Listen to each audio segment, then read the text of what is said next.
par parler de géochimie isotopique pour bien commencer la journée. Donc vous êtes tout frais, ça va aller, n'empêche que on va commencer un petit peu dur par de la géochimie, en particulier de la géochimie isotopique. Et l'idée, à travers cette intervention, c'est un petit peu de faire un prélude à ce que va vous raconter mon collègue Jean-François Moyen après, de voir ce qu'apporte la géochimie isotopique en termes en particulier de chronologie de formation de la croûte comme données, pour discuter des processus de différenciation continentale. Donc en introduction, je vous montre quelques courbes que vous connaissez peut-être, c'est des diagrammes classiques dans lesquels on exprime l'évolution de la proportion de croûte au cours du temps, depuis la naissance de la Terre, il y a 4,5 milliards d'années, jusqu'à l'actuel. Et donc cette proportion évolue entre 0 et 100%. Alors vous voyez qu'il y a plusieurs courbes, parce qu'il y a plusieurs modèles qui existent dans la littérature, il y en a même bien plus que ça, donc j'en ai sélectionné quelques-uns qui montrent des propositions assez variables.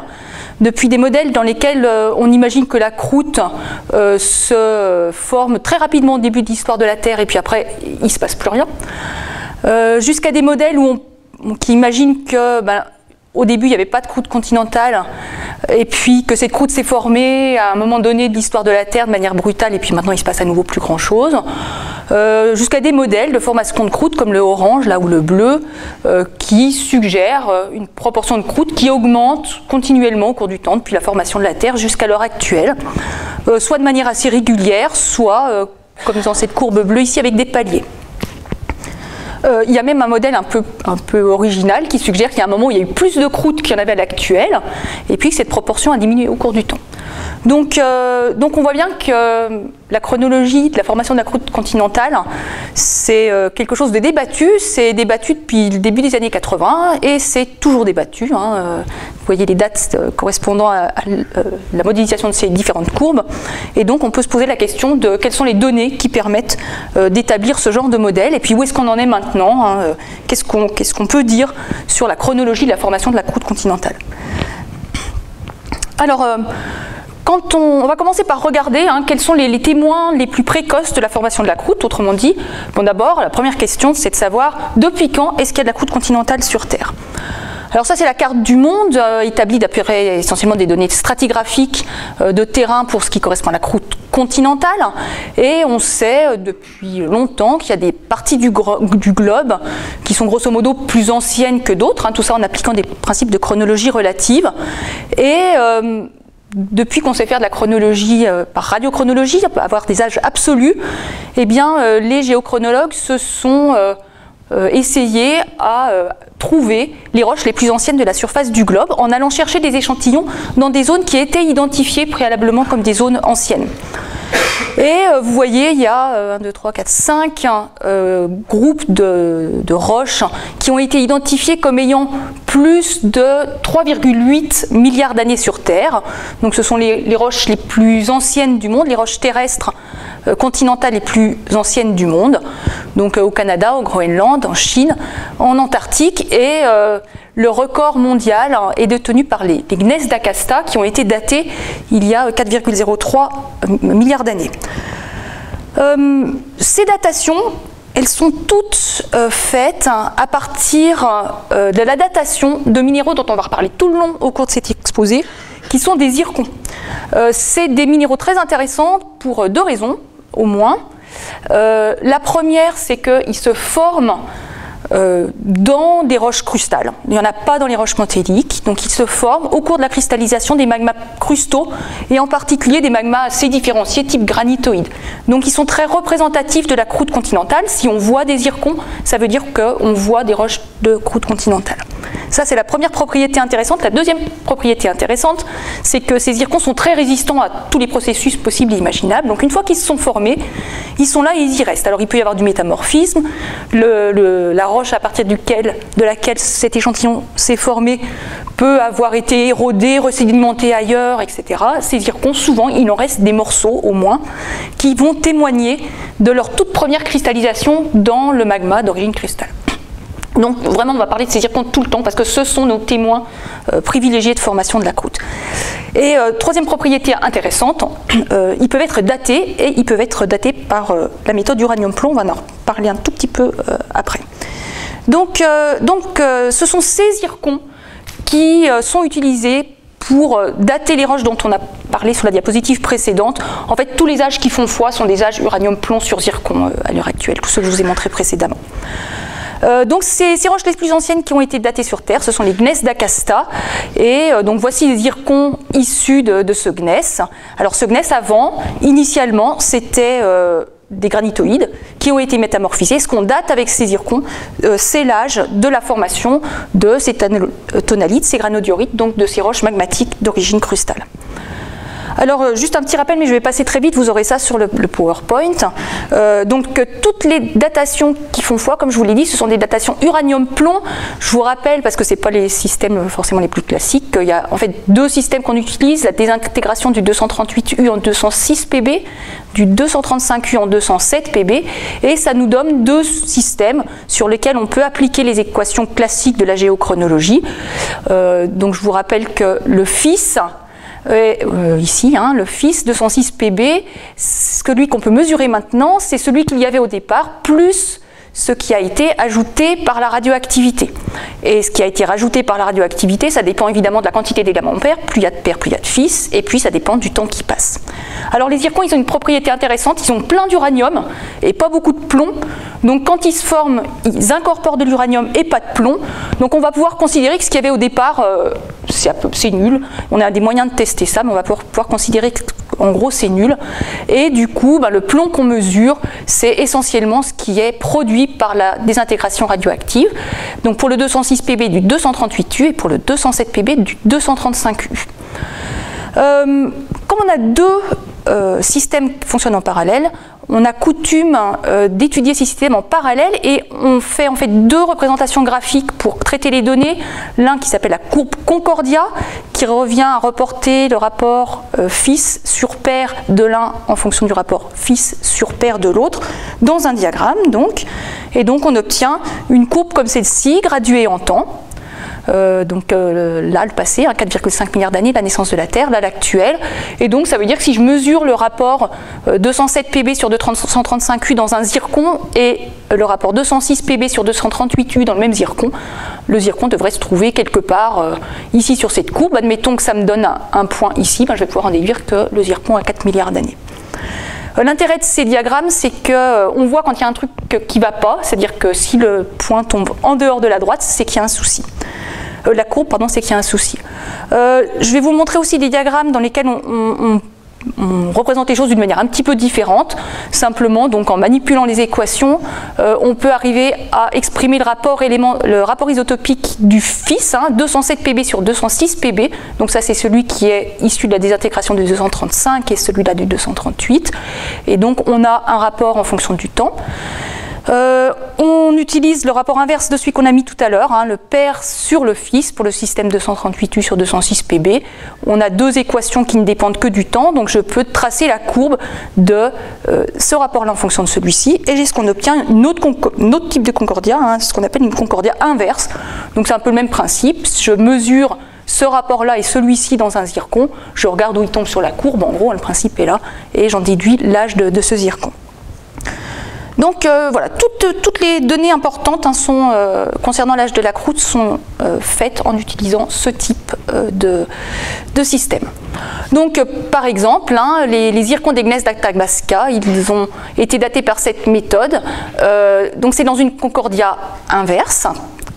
Et vous voyez qu'il y a des échantillons dont les zircons tombent sur la courbe concordia inverse, un certain nombre. Il y en a aussi qui tombent à côté, donc comme je vous disais, ça c'est un bon contrôle pour se dire que ceux-ci, il leur est arrivé des bricoles. En gros, c'est ceux à qui il est arrivé quelque chose après leur formation dans la tonalite. Mais il y en a un certain nombre qui tombent sur la concordia, et vous voyez que ceux qui donnent les âges les plus anciens donnent des âges autour de 4 milliards d'années, et donc il y a en fait 8 grains qui ont des âges similaires, qui donnent un âge moyen de 4,0331 milliards d'années. Donc ce sont les plus anciennes roches connues sur Terre. Alors, par contre, ce n'est pas les plus anciens matériels connus sur Terre. Le plus ancien matériel connu sur Terre, pour aller le trouver, il faut qu'on se déplace en Australie. Et ce sont des zircons très connus, dont on va parler par la suite, qui sont les zircons de la colonie de Jack Hills, il manque un S, je pense. Et ces zircons, en fait, ils ne sont pas directement prélevés dans des roches magmatiques. Donc on ne va pas forcément dater la roche dans laquelle ils se sont formés. Ils se sont en fait formés dans des roches, enfin ils sont trouvés dans des roches sédimentaires, donc ce sont des zircons détritiques. Ça veut dire qu'il y a eu des granitoïdes ou de la croûte qui s'est formée quelque part, qui a été démantelée par érosion, et on retrouve les zircons qui s'étaient formés dans cette croûte dans ces roches détritiques là, qui sont ici. Donc l'âge de ces zircons, c'est pas l'âge de la roche dans laquelle il se trouve, c'est pas l'âge du sédiment, c'est l'âge du granitoïde ou de la roche magmatique qui s'est démantelée pour donner ce zircon. Et donc, de manière intéressante, ben voilà un de ces zircons. Ces zircons, quand on les analyse, alors, autre avantage des zircons, on peut faire des analyses ponctuelles. C'est-à-dire, dans un grain, on peut aller taper pour mesurer des âges sur des surfaces qui sont de quelques dizaines, enfin, de l'ordre de la dizaine de microns. Et donc, là, vous voyez plusieurs âges mesurés dans ce même zircon par la méthode UPB, des âges qui sont aux alentours de 4,3 milliards d'années. Et de manière intéressante, ces zircons contiennent du quartz, et donc ça c'est une bonne indication pour nous dire que ces zircons, c'était des zircons de croûte continentale différenciée, et pas de manteau, puisque les roches du manteau ne contiennent pas de quartz. Alors pour le coup, les données correspondant à ces âges zircons de Jack Hills sont reportées dans un diagramme classique de Concordia, donc c'est la Concordia normale cette fois-ci, et là aussi vous voyez qu'il y a plein de grains qui sont pas sur la courbe, donc il leur est arrivé quelque chose, mais il y a un certain nombre de grains qui tombent effectivement sur la courbe Concordia, dont on peut penser qu'ils sont bien représentatifs de la formation de la roche dont ils sont issus. Et vous voyez que là, on a des âges très très anciens, puisqu'on obtient des âges à 4,4 milliards d'années. Donc 4,4 milliards d'années, c'est presque l'âge de la Terre, 4,5, 4,55, quelque chose comme ça. Donc on a vraiment du matériau très ancien. Mais c'est l'âge du zircon, c'est l'âge du granit dans lequel il s'est formé, c'est pas l'âge de la roche dans laquelle il se trouve maintenant, puisque ça c'est un sédiment qui est plus tardif, et donc d'ailleurs je pense qu'on ne connaît pas vraiment l'âge. Donc voilà, donc ma conclusion partielle à cette première partie. Les roches continentales les plus anciennes connues sur Terre à ce jour sont les gneiss d'Akasta, c'est au Canada. Ils sont vieux de 4,03 milliards d'années. On connaît ça à partir des données UPB sur les zircons. Les minéraux les plus anciens, ce sont donc effectivement eux aussi des zircons qui témoignent de la présence de la croûte continentale, puisqu'ils sont caractéristiques, ces zircons de la croûte continentale. Et bien, ce sont les zircons de Jack Hills en Australie. Et les plus vieux d'entre eux ont des âges autour de 4,2, 4,4 milliards d'années. Autrement dit, la croûte continentale a dû commencer à se former à peu près 200 millions ou 300 millions d'années après la formation de la Terre, donc très très tôt dans l'histoire de la Terre. Alors ça nous date le début, mais pour construire les courbes dont on parlait tout à l'heure, il faut voir comment on fait pour savoir ce qui s'est passé après. La première s'est formée très tôt, mais est-ce qu'elle est restée, est-ce qu'elle a disparu, comment a cru la proportion de croûte au cours du temps? Pour le savoir, il faut aller un petit peu plus loin et regarder la géochimie isotopique. Alors je vous ai reporté un diagramme classique en géochimie dans lequel on reporte les rapports isotopiques de deux autres systèmes radiochronométriques que celui dont on a parlé jusqu'à maintenant, l'UPB. Donc en abscisse, le rapport isotopique du strontium, 87 strontium sur 86 strontium, donc le 87 SR provenant de la désintégration du 87 RB. Et puis en ordonnée, le rapport isotopique du néodyme, donc du système SMND, c'est le samarium 147 qui donne le néodyme 143, et donc ça c'est reporté en ordonnée. Alors il y a deux échelles, une normale et puis une à gauche sous la forme de l'epsilon néodyme. L'epsilon néodyme, en gros, c'est la valeur normalisée par rapport à une valeur qu'on considère comme étant celle de la Terre primitive et qu'on estime à partir de la teneur des météorites non différenciés, les chondrites. Et donc l'idée, c'est que par rapport à la Terre primitive, il y a un certain nombre d'échantillons qui vont avoir un epsilon néodyme positif, ceux pour lesquels la valeur isotopique du rapport 143 sur 144 est positive, et puis d'autres qui sont négatifs. Et ce qu'on voit sur ce diagramme, c'est que le manteau primitif est donc ici à 0 en epsilon. La croûte continentale a un rapport du strontium fort et un rapport du néodyme faible. À l'opposé, la croûte océanique a un rapport isotopique pour le strontium faible et pour le néodyme fort. Et la Terre globale estimée d'après les météorites, est quelque part au milieu.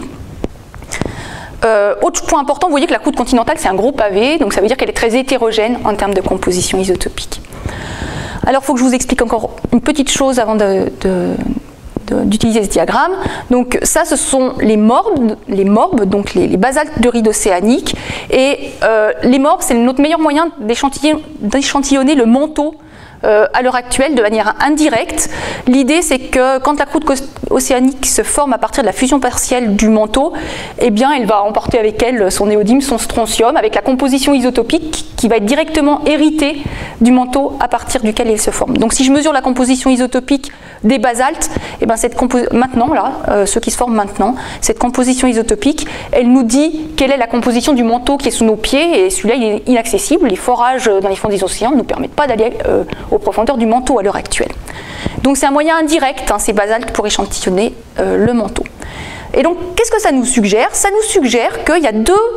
alors, première chose, évidemment, c'est qu'on peut différencier la croûte continentale, le manteau, excusez-moi, la croûte continentale, le manteau, et puis la croûte, le manteau, pardon, tel qu'on pense qu'il était dans le passé. Deuxième chose intéressante, ça suggère qu'il y a une complémentarité entre le réservoir mantélique, celui qui est la source des morbes, et la croûte continentale. Donc ça, c'est important, parce que c'est à la base d'un modèle, ça plus l'interprétation des spectres de terres rares. Donc l'interprétation des spectres de terres rares, c'est ça, ça vous dit que vous voyez que ça c'est la croûte, ça c'est les morbes, et donc il y a une complémentarité, une symétrie en gros des spectres de terres rares pour la croûte et pour les morbes. Donc ces deux observations suggèrent un modèle dans lequel la croûte continentale, c'est un réservoir, encore une fois, complémentaire du réservoir mantélique, et l'idée qui est née dans l'esprit des géochimistes dans les années 80, en gros, c'est qu'à partir d'un manteau primitif initial, la croûte continentale s'est différenciée à partir du manteau en laissant un réservoir mantélique appauvri, parce que appauvri en éléments incompatibles. Jean-François en parlera peut-être tout à l'heure. Alors, autre chose importante pour pouvoir suivre l'évolution de ce processus de différenciation de la croûte par rapport au manteau, c'est d'utiliser des systèmes isotopiques. Alors, tout à l'heure on parlait de strontium et de néodyme, donc je vous rappelle comment ça marche pour le RBSR. L'idée, c'est qu'à partir d'un manteau primitif, s'il y a donc un processus de fusion du manteau à un moment ou à un autre, eh bien, la croûte continentale et le manteau, du coup, vont pas avoir la même composition chimique et ne pas avoir donc le même rapport RB sur SR. La croûte continentale a un rapport RB sur SR, donc paire surface, plus fort que le manteau. Donc le manteau résiduel va avoir au contraire un rapport RB sur SR faible. La croûte continentale, donc quand elle se forme, elle va acquérir une composition isotopique en strontium qui est celle du manteau dont elle provient, mais au cours du temps, ce qui va se passer, c'est que comme la croûte continentale est riche en rubidium par rapport au strontium, donc en paire par rapport en fils, elle va s'enrichir très vite en isotope fils, en strontium 87. A l'inverse, le manteau qui reste, le résidu de fusion, lui, il est pauvre en rubidium, et du coup, comme il n'a pas beaucoup d'éléments pairs, il ne va pas avoir beaucoup d'éléments fils, et du coup, il va avoir pas beaucoup de rubidium de strontium 87, donc son rapport isotopique pour le strontium va rester faible. Ce qui explique qu'au cours du temps, la croûte continentale acquiert un rapport isotopique fort en strontium, faible en néodyme, et si je regarde à l'heure actuelle, je retrouve ce qu'il y avait dans le diagramme précédent, une croûte continentale caractérisée par un rapport isotopique fort, un manteau caractérisé par un rapport isotopique faible. Autre chose intéressante, si je pars des valeurs actuelles, je peux imaginer, si je connais la composition isotopique des échantillons actuels, si je connais aussi la quantité d'éléments pairs, en appliquant les équations de la radioactivité, eh bien, je peux remonter le passé et recalculer en arrière l'évolution isotopique de la croûte au cours du temps. Donc, si je repars plutôt en sens inverse, imaginons qu'il y a eu formation de croûte, à ce moment-là, la croûte et le manteau sont partis de ce point-là, mais ils ont ensuite suivi ces courbes d'évolution, et ça, je suis capable de le recalculer à partir des données actuelles. Et de manière intéressante, si je recalcule à partir de l'actuel les évolutions dans le passé, ben, tout ça, ça se croise à un moment qu'on peut imaginer être le moment auquel la croûte s'est extraite du manteau. Alors je peux imaginer de faire ça pour le rubidium avec les valeurs actuellement admises pour la croûte continentale, le manteau appauvri, le manteau primitif. La croûte continentale, c'est une moyenne, hein, bien sûr. Et puis, donc ça donne ces résultats-là. Alors je peux faire la même chose avec le néodyme. Alors le néodyme, je vous ai dit, c'est le samarium 147 qui se transforme en 143 néodyme. Et là, ce que vous voyez, c'est que la croûte continentale est en bas et le manteau résiduel est en dessus. Donc ça veut dire que ça fonctionne en sens inverse. Cette fois-ci, la croûte n'est pas enrichie en éléments pairs par rapport au fils, elle est appauvrie en éléments pairs par rapport au fils. Donc voilà, j'ai une évolution en sens inverse. Ce qui veut dire que si je pars en termes d'epsilon, la croûte a un epsilon néodyme positif, c'est-à-dire que c'est plus fort que le manteau primitif de la Terre avant différenciation, et le manteau appauvri a un epsilon négatif. Et donc, je peux faire la même chose pour un autre système qui est l'hafnium, dont on va reparler un tout petit peu après. Et l'hafnium, ça fonctionne comme pour le néodyme. La croûte continentale a un rapport faible et le manteau, pardon, a un rapport fort. Alors, ce que vous avez peut-être vu avant, c'est que selon le diagramme que je regarde, ben, les courbes s'intersectent pas au même endroit. Je reviens juste un instant en arrière. Pour le samarium néodyme, par exemple, on est à 3. Pour l'hafnium, on est presque à 4. Alors, parce que ça, c'est quand même des modèles. En particulier, ça dépend de ce qu'on va prendre comme teneur en éléments pairs, et ça, c'est pas bien connu. Et selon ce qu'on prend, on a des modèles qui prévoient une extraction de croûte tardive, par exemple ici 3 milliards d'années, ou précoce. Donc ça, c'est un premier problème. Deuxième problème, mon modèle, il est simpliste. Il dit, d'un coup, la croûte continentale s'est formée par différenciation, avec une différenciation instantanée. Mais il y a beaucoup de chances que ça ne soit pas se passer comme ça. Donc on pourrait imaginer qu'en fait ça soit un processus progressif, auquel cas il faut appliquer tout un système d'équations un peu plus compliqué qui nous permet de calculer des courbes, cette fois-ci non plus vraiment des droites, qui correspondraient à une différenciation progressive de la croûte par rapport au manteau. Donc, juste en regardant les isotopes maintenant, à l'heure actuelle, on ne peut pas vraiment faire la distinction entre est-ce que la croûte a été, enfin les différents modèles, est-ce que la croûte a été différenciée précocement ou pas, est-ce que la différenciation s'est faite de manière instantanée ou progressive. Juste un petit point sur les isotopes de l'hafnium dont on a parlé tout à l'heure. Ce qui est intéressant, c'est que si on reporte les rapports isotopiques de l'hafnium pour les zircons de Jack Hills dont on a parlé tout à l'heure, les plus anciens témoins de croûte continentale au monde, eh bien on voit que ces zircons, ils ont des rapports epsilon-hafnium qui sont négatifs. Et donc ça c'est un point clé parce que ça va nous permettre de s'assurer que d'abord ces zircons proviennent bien de la croûte. Déjà il y avait du quartz dedans, donc c'était bien, mais en plus ils ont un rapport epsilon-hafnium négatif, ce qui est caractéristique du réservoir crustal, donc ça c'est un premier point important. Deuxième point important, ça veut dire que vous voyez qu'à 4,1-4,3 milliards d'années, l'âge de ces zircons, eh bien ça veut dire qu'il y avait déjà un réservoir crustal important. Et ça veut dire qu'en contrepartie, il devait y avoir un réservoir mantélique appauvri important aussi. Donc là aussi conclusion partielle, différents modèles de croissance continue épisodique peuvent être évoqués pour expliquer les compositions isotopiques actuelles de la croûte et du manteau appauvri source des membres. On sait qu'il existe un réservoir crustal caractérisé par des epsilon-hafnium et néodymes négatifs et un réservoir mantélique caractérisé par des epsilon-hafnium et néodymes positifs qui existe depuis le tout début de l'histoire de la Terre. Et donc ça veut dire depuis tout début de l'histoire de la Terre, il y a une croûte en quantité significative. Et puis, il y a quand même plein de zircons avec un epsilon négatif depuis le début de la naissance de la Terre, qui se sont formés eux-mêmes à partir du coup de la croûte continentale. Donc ça veut dire que depuis le début, il y a un processus de recyclage, c'est-à-dire qu'il y a de la croûte qui se forme, et puis elle fond, et puis il y a des zircons qui se forment à partir de cette croûte, etc.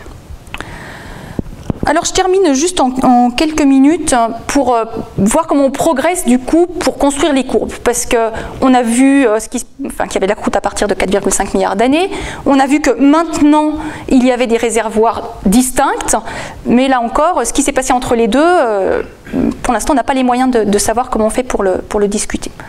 Alors je vais passer là-dessus, hein, mais on sait tous qu'il y a des portions de la croûte qui sont plus anciennes que d'autres, et une première approche pour essayer de voir comment ça s'est formé, cette croûte, au cours du temps, comment la proportion a cru, c'est de regarder à l'échelle mondiale quelle est la proportion de croûtes jeunes et de croûtes vieilles dans le monde. Bon, par contre, un des problèmes, c'est que, évidemment, si je regarde la croûte, par exemple, des Alpes maintenant, elle a l'air jeune, hein, les Alpes c'est tertiaire, mais si je regarde de plus près, je vois que les Alpes, elles reprennent en fait des croûtes hercyniennes à 300, qui elles-mêmes reprennent probablement des éléments de croûte plus anciennes, à 1 milliard, 2 milliards. Donc ce qui nous intéresse, c'est de savoir vraiment le premier jus initial de croûte, quand est-ce qu'il s'est formé. Et pour ça, un des points clés, c'est d'aller regarder ce qui se passe dans les zircons, à nouveau.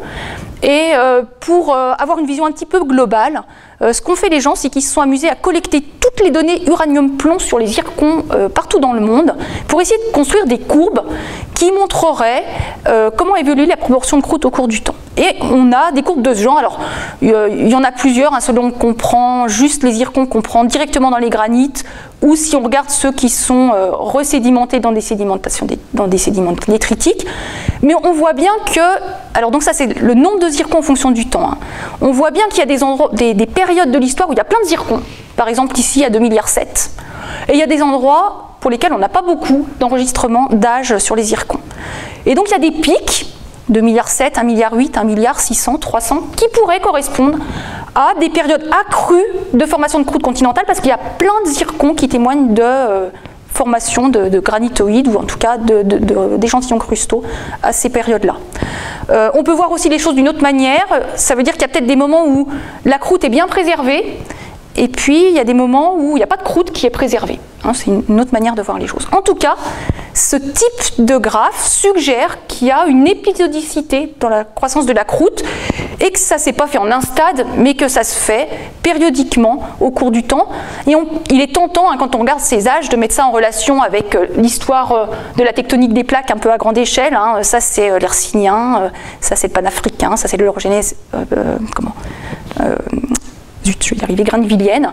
Donc voilà, ça pourrait être mis en relation avec de grandes phases d'orogenèse, de formation de chaînes de montagnes dans le monde.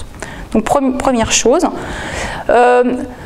Les autres données sur lesquelles on s'appuie, c'est les âges d'extraction de la croûte. Donc je vous rappelle, hein, si je prends le néodyme, je prends un échantillon, je peux revenir au cours du temps, retracer son évolution au cours du temps, puis à un moment ou à un autre, la courbe croise la courbe du manteau, et on peut imaginer que cet âge-là, ce soit l'âge auquel la croûte a été extraite du manteau. Je peux faire ça sur le néodyme, et de plus en plus, on fait ça sur nos petits minéraux qu'on aime bien, là, les zircons, avec le système de l'hafnium, le système lutécium-hafnium. Il y a un avantage, hein, de ça, c'est qu'il n'y a pas beaucoup de lutécium, voire presque pas dans le zircon. Et donc, les zircons aujourd'hui, ils héritent directement leur composition isotopique du manteau à partir duquel ils se sont créés, parce qu'il n'y a pas beaucoup d'évolution par radioactivité au cours du temps.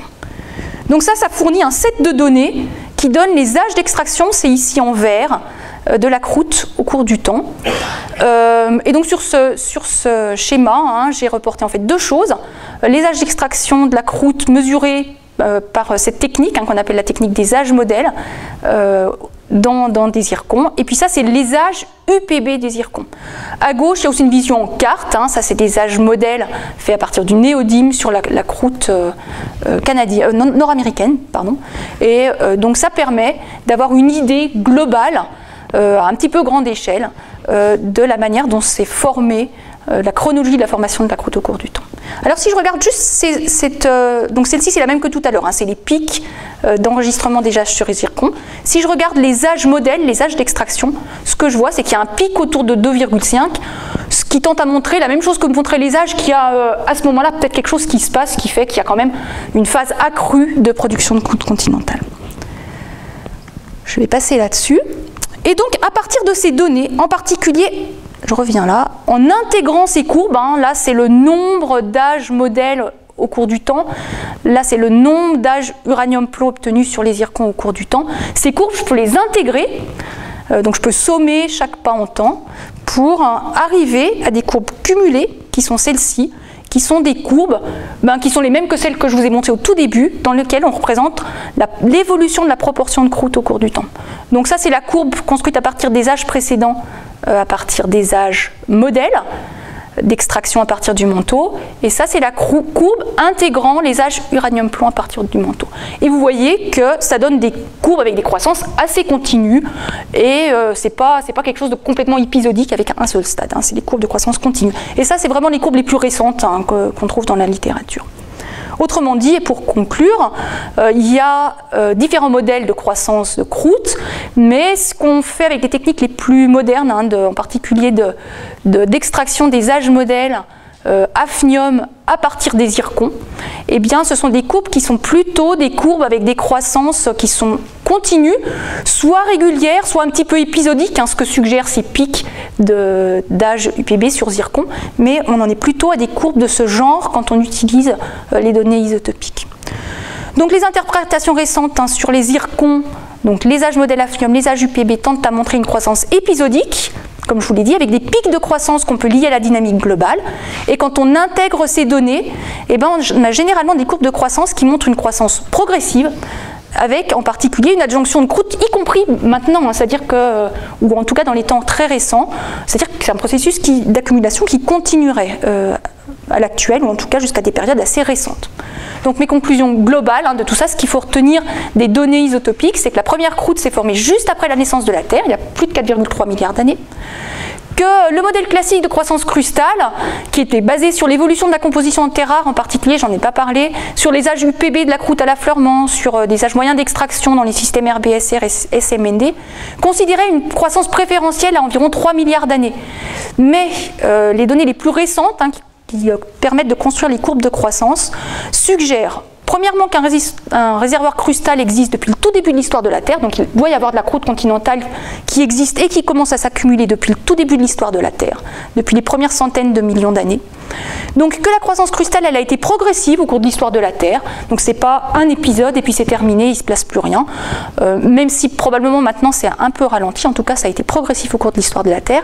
Et puis les âges UPB sur les zircons montrent quelque chose d'intéressant, c'est que cette croissance a été épisodique. Cette croissance ou cette préservation, hein, on ne sait pas si c'est parce que ça croît, ça croît de manière épisodique ou si c'est parce que ça disparaît de manière épisodique, mais en tout cas, globalement, la croissance de la croûte a été épisodique, et ça peut être mis en lien, grosso modo, avec les grands cycles orogéniques, comme le montre la concordance de ces pics d'âge avec, les grandes périodes d'orogénèse connues dans le monde. Donc voilà, j'en ai fini. C'était des données préalables à ce que va vous raconter Jean-François qui est au fond de la salle. Et donc s'il vous reste des interrogations, il me reste quelques minutes pour y répondre.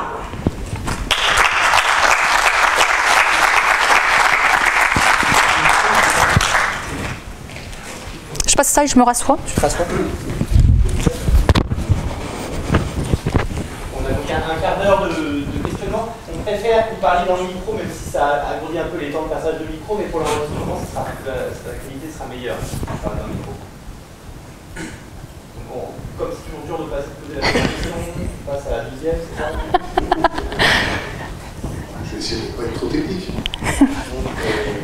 Donc la première question, c'est qu'est-ce que tu penses de la représentativité, du réservoir de référence manteau collectif, d'échantillons de référence collectif, et puis des échantillons, parce que finalement c'est sur des échantillons qu'on travaille, est-ce qu'ils sont représentatifs de ces réservoirs crustaux et mandéliques? Je vais peut-être revenir sur... La question, c'est est-ce que le manteau peut évaluer qu'il soit un réservoir qui soit assez homogène? Alors c'est évidemment une bonne question. Tout ça, c'est des modèles. Et donc, effectivement, pourquoi vous avez plein de courbes qui sont différentes? C'est parce qu'il y a des incertitudes sur ces modèles, et en particulier ces incertitudes-là. C'est-à-dire que, par exemple, si je regarde les âges modèles, hein, dont on parle ici, si je me retourne, ça ne va pas aller. Si je regarde les âges modèles, vous voyez que c'est très contraint par la courbe rouge, là, qui est la courbe du manteau appauvri. Ce manteau appauvri, on ne le connaît pas, on ne sait pas ce que c'est. C'est quelque chose qui potentiellement est sous nos pieds, qui constitue la source des morbes, mais physiquement, on ne sait pas bien ce que c'est, on ne sait pas s'il est homogène, et on ne sait pas si les morbes, à l'heure actuelle, ils représentent effectivement quelque chose qui est issu d'un réservoir homogène ou si c'est parce que ça collecte des jus de toutes parts qu'à la fin on a la vision de quelque chose d'homogène, de simple, etc. Mais en fait sous nos pieds c'est beaucoup plus compliqué que ça. Donc ça c'est une grosse interrogation. Et ces courbes de croissance du manteau, effectivement elles sont mal connues. Alors pour le système Hafnium que je connais bien, il y en a plusieurs qui traînent dans la littérature et selon celle qu'on prend, ça donne effectivement des résultats différents. Alors la composition isotopique on la connaît bien, hein, puisque encore une fois c'est la source des morbes et les morbes ils sont très homogènes, donc ça c'est bien contraint. Ce qu'on ne connaît pas bien c'est la composition chimique, donc on ne sait pas bien quelle est la quantité de paires par rapport à la quantité de fils dans le manteau. Et ça c'est des résultats de modèles un peu compliqués qui prennent en compte, je sais pas, des corrélations entre les concentrations de différents éléments et des choses comme ça, et effectivement il y a quand même une incertitude pas du tout négligeable là-dessus. Donc ça c'est un problème. Deuxième problème soulevé, c'est l'homogénéité. Alors je viens de parler de l'homogénéité du manteau, on n'en sait rien. Et puis la croûte, est-ce que tous les zircons qu'on retrouve, qui représentent les données là-dedans, ils sont aussi représentatifs? Alors ça, rien n'est moins sûr. À chaque fois qu'il y a des modèles qui sont publiés, il y a des discussions là-dessus. Donc évidemment, là, beaucoup de gens se concentrent sur les zircons de Jack Hills, par exemple. Donc il y a plein de données là-dedans qui sont les zircons de Jack Hills, qui sont une toute petite proportion de la croûte continentale à l'affleurement. Donc il y a une surreprésentativité d'un certain nombre de données qui est un peu embêtante. Pour s'affranchir de ça, les gens travaillent sur les sédiments, parce que les sédiments, ils collectent des granitoïdes d'un petit peu partout dans le monde. Et du coup, on peut imaginer que ça, ce soit plus représentatif. Donc c'est vrai que les courbes qui font foi, en général, elles ne sont pas directement analysées sur des échantillons de la croûte continentale, mais sur des échantillons de roches détritiques qui vont collecter les produits de démantèlement de la croûte un peu partout. N'empêche que c'est soumis à caution. Et encore une fois, on voit bien que même maintenant, il y a plein de modèles divers qui sont proposés parce qu'il y a ces incertitudes-là. Est-ce que ça a suscité d'autres questions? Peut-être, n'hésitez pas à en poser la question, ça permet de savoir si vous êtes enseignant en lycée, formateur, géologue ou non. Bonjour, je m'appelle Damien Jogère. Je suis formateur en Convention de la Terre. Petite question sur le manteau qui, lui, n'a pas subi d'extraction et donc qui serait le manteau inférieur. On dit souvent manteau enrichi parce qu'il n'a pas été appauvri, mais aussi éventuellement parce qu'il a été enrichi par des slabs plongeants de subduction. Où ça en est, ça, cette histoire d'enrichissement Alors, en fait, le manteau primitif, lui, en principe, il n'est pas enrichi. Alors, c'est quelque chose d'un petit peu théorique. On ne sait pas du tout s'il existe, hein. Ou en tout cas s'il en reste des traces. Ce qu'on définit comme étant le manteau primitif, c'est vraiment fait à partir des chondrites, c'est-à-dire que c'est ce qu'on imagine être la terre silicatée avant toute différenciation de la croûte par rapport au manteau. Donc voilà, ça c'est la valeur théorique. Et en fait, rien n'indique qu'aucun des échantillons de manteau, enfin aucun des basaltes qui échantillonnent le manteau n'échantillonne vraiment ce manteau primitif. Ça, on n'en sait rien. En fait, ce qu'on voit, c'est qu'il y a plein d'échantillons mantéliques, encore une fois échantillonnés en fait indirectement par les basaltes, qui s'étendent au-delà de ce manteau primitif vers du coup ce qu'on appelle un manteau enrichi. Puis c'est comme pour la croûte, ça tire du côté des compositions radiogéniques en strontium, donc enrichies en éléments incompatibles. Et ça, c'est parce qu'effectivement, il y a du recyclage qu'on peut démontrer de croûtes océaniques, continentales, de sédiments dans le manteau. Et du coup, on imagine que ce qui retourne au manteau, ça vient localement, on ne sait pas comment. Là aussi, il y a des modèles, mais en pratique, on ne sait pas vraiment comment. Ça vient enrichir le manteau. Alors, on sait que ça vient depuis les zones de subduction. On sait qu'il y a des endroits où les zones de subduction ne sont pas encore complètement démantelées. Donc, il y a des zones préférentiellement enrichies, probablement dans le manteau. Mais il y a une dynamique dans le manteau. Donc, le manteau, il doit se mélanger et ces fragments de croûte doivent se disperser un peu partout pour, du coup, créer un manteau avec cette signature enrichie. Et pourquoi cet enrichissement n'affecte pas le manteau supérieur? C'est une bonne question. C'est pourquoi il n'affecte pas le manteau supérieur ou pourquoi est-ce que les morbes n'échantillonnent pas ça. Donc ça, on n'a pas non plus de réponse définitive. La réponse un peu classique, c'était de dire qu'il y avait un isolement entre le manteau supérieur et le manteau inférieur. C'est-à-dire que le manteau supérieur et le manteau inférieur étaient animés par des cellules de convection qui sont indépendantes. C'est ce qu'on appelle le manteau à deux couches, une couche supérieure un petit peu stagnante en tout cas, ou en tout cas qui ne communique pas avec le manteau inférieur, qui convecte à lui tout seul. Donc l'idée c'était qu'il y avait deux réservoirs séparés. Mais les données de la géophysique, en particulier les données de la tomographie qui permettent d'imager la croûte qui descend dans le manteau, montrent bien que ces réservoirs ne sont pas complètement isolés. Si ce n'est pas isolé dans le sens descendant, ça ne doit pas être isolé dans le sens ascendant non plus. En plus maintenant on commence aussi à imaginer les plumes. Donc c'est quand même un modèle qui a un peu du plomb dans l'aile.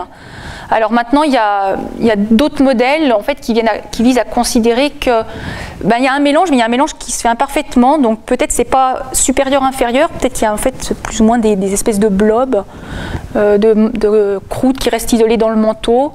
Les gens essayaient de réfléchir à ce qui se passe juste sous la zone de fusion, sous la croûte océanique aussi, pour voir comment à ce niveau-là on pourrait avoir des réservoirs séparés. Mais c'est une question qui n'est pas résolue. Question.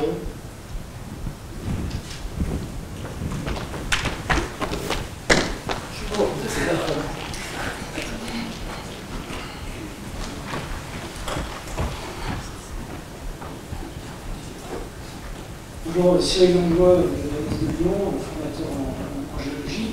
Justement, sur le graphique qui est à gauche, là, sur l'image, on voit toujours dans les livres ce graphique. Donc c'est des patates faites à partir de points. Finalement, dans ces points, est-ce qu'ils sont effectivement répartis de façon homogène dans chacune des patates, la patate grise des OIB, la patate grise de la patate bleue de la route continentale? Est-ce qu'il n'y a pas une hétérogénéité de disposition des points? Est-ce que justement on ne pourrait pas voir cette hétérogénéité dont vous avez parlé? Est-ce qu'on ne pourrait pas le voir en analysant la répartition un peu plus fine de ces points? Ouais, alors le problème c'est que si on parle de la patate grise qui représente tout ce qui est issu du manteau, l'hétérogénéité, c'est une hétérogénéité spatiale sur une horizontale, c'est-à-dire que ce qu'on va pouvoir repérer, c'est qu'il y a des zones qui correspondent plus ou moins aux différents endroits dans le globe terrestre qu'on a échantillonné, que ce soit une zone géographique par rapport à une autre, ou que ce soit un type de basalte par rapport à un autre. Mais après, interpréter ça sur ce qui se passe en profondeur, c'est un peu compliqué parce que c'est pas facile de savoir quelle est en particulier la profondeur à laquelle se sont formés ces magmas. Et la profondeur à laquelle la roche fond, c'est pas non plus forcément la profondeur à laquelle provient le manteau, parce qu'en particulier quand on a des mouvements ascendants ou descendants, il y a un moment où le manteau en mouvement va croiser la courbe, mais ça c'est juste déterminé par le solidus et